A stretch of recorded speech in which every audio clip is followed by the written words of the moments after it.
ہمارے ایک بزرگ حکیم اختر صاحب رحمۃ اللہ علیہ فرماتے ہیں، کسی خاکی پہ مت کر خاک اپنی زندگانی کو، کسی خاکی پہ مت کر خاک اپنی زندگانی کو، جوانی کر فدا اس پر کہ جس نے دی جوانی کو، جوانی کر فدا اس پر کہ جس نے دی جوانی کو۔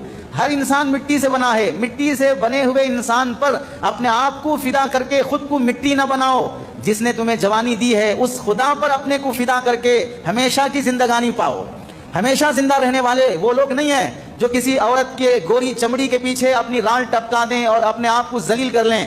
کمائی نہیں، دھندا نہیں، جاب نہیں، نوکری نہیں، کچھ نہیں، باپ کے پیسے لے کے اڑا دیا، گھر سے چوری کر کے اڑا دیا، بہن کے گہنے بیچ کے اڑا دیا، شادی کے لیے رکھے ہوئے زیور بیچ کے اڑا دیا، زمین خریدنے، عمرہ کو جانے، حج کو جانے کے لیے رکھے پیسے چرا کر اڑا دیا۔ کس پر؟ گرل فرینڈ پر۔ اس کی خواہشات پوری کرنے کی خاطر خود اس قابل نہیں بن سکا، کما کر گھر بنا سکے، باپ کے کمائے ہوئے بنائے ہوئے گھر کو بیچ کر اپنا گزارا کرنا چاہتا ہے۔ اسی واسطے آج کا جتنا جنریشن ہے، ذاتی مکان بنانے کی حیثیت 80% نوجوانوں میں نہیں ہے۔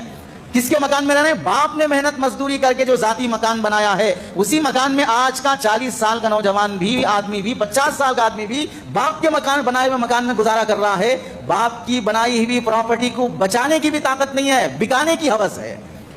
وجہ کیا ہے؟ کانسیپٹ کیا رہا، کانسنٹریشن کس پہ رہا، توجہ کیا رہا، گول کیا رہا، اپنی زندگی کا مقصد کیا بنایا۔ ظاہر سی بات ہے، کچھ کمانا، کچھ ترقی کرنا، امپرومنٹ لانا، ویسا کچھ بھی نہیں ہے۔ لڑکیوں کے پیچھے پڑ کے اپنی زندگی کما لی۔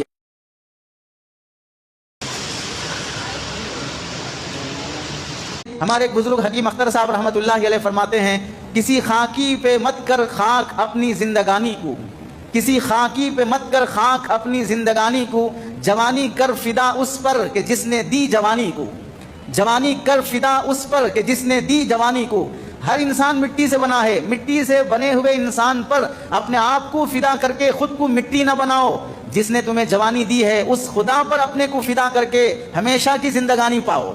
ہمیشہ زندہ رہنے والے وہ لوگ نہیں ہیں جو کسی عورت کے گوری چمڑی کے پیچھے اپنی رال ٹپکا دیں اور اپنے آپ کو ذلیل کر لیں۔ کمائی نہیں، دھندا نہیں، جاب نہیں، نوکری نہیں، کچھ نہیں، باپ کے پیسے لے کے اڑا دیا، گھر سے چوری کر کے اڑا دیا، بہن کے گہنے بیچ کے اڑا دیا، شادی کے لیے رکھے ہوئے زیور بیچ کے اڑا دیا، زمین خریدنے، عمرہ کو جانے، حج کو جانے کے لیے رکھے پیسے چرا کر اڑا دیا۔ کس پر؟ گرل فرینڈ پر۔ اس کی خواہشات پوری کرنے کی خاطر خود اس قابل نہیں بن سکا، کما کر گھر بنا سکے، باپ کے کمائے ہوئے بنائے ہوئے گھر کو بیچ کر اپنا گزارا کرنا چاہتا ہے۔ اسی واسطے آج کا جتنا جنریشن ہے، ذاتی مکان بنانے کی حیثیت 80% نوجوانوں میں نہیں ہے۔ کس کے مکان میں رہنے؟ باپ نے محنت مزدوری کر کے جو ذاتی مکان بنایا ہے، اسی مکان میں آج کا 40 سال